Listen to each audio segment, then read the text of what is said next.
ក្រមត្រៀម ចប់គូនេះអាចនឹងភ្លៀងហើយ ត្រៀមប្រុងព្រៀបប្រកួត បាទទឹក វើ ទី ទីគុណខ្មែរយកប្របីទីគូពី7ដែលជាគូអន្តរជាតិកម្ពុជាចិនទឹកទី1 ទឹកទី1តែអាយ៉ាបាទយ៉ាងវូអាយយបាទចូលដៃ1 2 3បាទពីបាទយ៉ាងវូបាទកីឡាករមកពីសាធារណរដ្ឋប្រជាមានិតចិនអាយ៉ាឆក់ឆ្វេងពីអាមេរិនអាយចូលដៃញាប់ដោយម៉ាស៊ីនណាចូលឆ្វេងទៀតបៃពួរទឹកជង្គង់របស់បាទអាមេរិនកាយចេញពី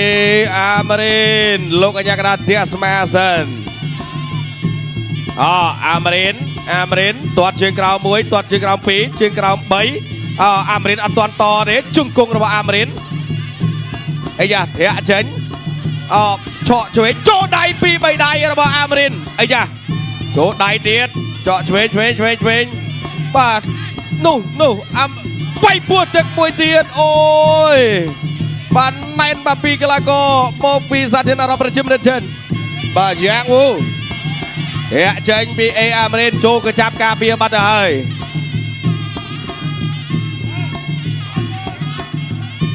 បាទអាមេរិនអត់ទាន់ចេញអាវុធទេបាទសម្រាប់ទឹកមួយទាត់ជើងក្រោមឆក់ឆ្វេងពីអាមេរិនធាក់មួយទៀតរបស់អាមេរិនធាក់មួយទៀតរបស់អាមេរិនអាយ៉ាអាមេរិនធាក់មួយទៀតរបស់អាមេរិនធាក់មួយទៀតរបស់អាមេរិនធាក់មួយទៀតឆក់ឆ្វេងបាប់អាយ៉ាធាក់មួយទៀតពីអាមេរិនធាក់មួយទៀតរបស់អាមេរិនធាក់មួយទៀតពីអាមេរិនធាក់មួយកៃទៀតកាប់កា Neutral corner 1 2 3 4 5 6 បាទ 7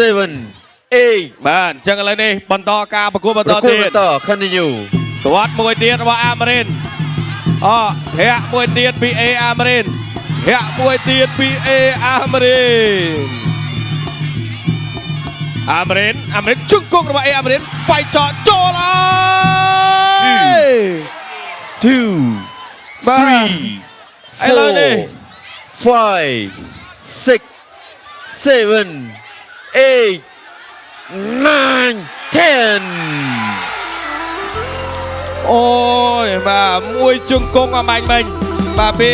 អាមេរិនភូថងបាទឥឡូវនេះបាទគ្រាន់តែចប់នៃការប្រកួតរបស់យើងភ្លាមបាទព្រះភិរុនបាទនៅទឹកដីនៃខេត្តកំពង់ឆ្នាំងបាទក៏កំពុងតែបាទបង្អល់មកបន្តិចម្ដងហើយបាទអញ្ចឹងអរគុណសម្រាប់ពុកម៉ែបងប្អូនអ្នកខេត្តកំពង់ឆ្នាំងបាទដែលគាត់បានចូលរួមទស្សនាគាំទ្រកីឡាករគុណខ្មែររបស់យើងតាំងពីដើមរហូតដល់ទីបញ្ចប់បាទនៃការប្រកួតរបស់យើងបាទនៅក្នុងថ្ងៃនេះបាទតែចំណាំមិញបាទខ្ញុំជឿជាក់ថាអត់ទាន់ភ្លៀងទេបងប្អូនកុំភ័យបាទទៅដល់ផ្ទះវិញបាទយើងភ្លៀងបាទថ្ងៃនេះបាទ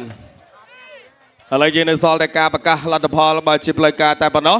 បាទសម្រាប់ការប្រកួតបាទទឹកដីនៃខេត្តបាទកំពង់ឆ្នាំងនៅក្នុងថ្ងៃនេះដែលនាំមកជូនដោយភេសជ្ជៈបើកម្លាំងវើកបាទវើកជួយគាំទ្រគុណខ្មែរដំបងគេនិងធំជាងគេនៅក្នុងប្រទេសកម្ពុជារបស់យើងបាទ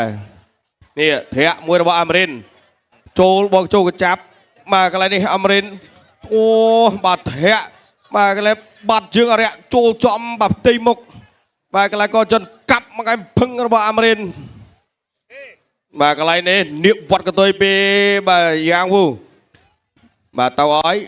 បាទជឹបណែនបាទ